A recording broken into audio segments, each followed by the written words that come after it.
আগামীকাল সাক্ষ্যর বিয়ে, কিন্তু তার মন এখনো পড়ে আছে ঝিলের কাছে। তাই তো নানা বাহানা দিয়ে তার কাছে যাচ্ছে সাক্ষ্য।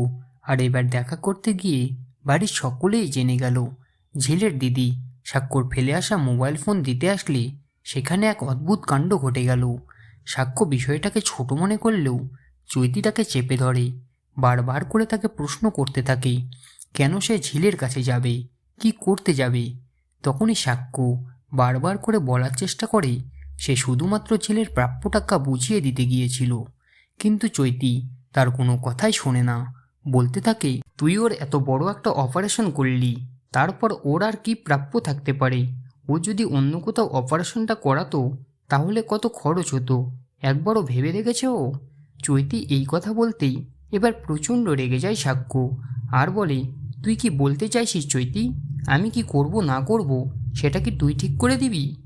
আর একটা কথা বলে রাখছি, যেটা করছিস সেটাই কর, আমি এই বিষয়ে আর একটা কথাও বলতে চাই না। এবার সাক্ষ্যর মা বলে ও তো ঠিকই বলেছে সাক্ষ্য, ও ভুল কি বলেছে? ও তোর বউ, ও যেটা বলবে সেটা তো তোকে শুনতে হবে। সাথে সাথে সাক্ষ্য বলে না মা, সেটা আমি পারবো না, আমার মন যা বলবে আমি সেটাই করব। তো বন্ধুরা, এবার যদি প্রচণ্ড তর্কাতর্কির মাঝে সাক্ষ্য বলে দেয় আমি ঝিলকেই ভালোবাসি আর এই বিয়েটা আমি করতে পারবো না, তাহলে আপনাদের কেমন লাগবে কমেন্ট করে অবশ্যই জানান।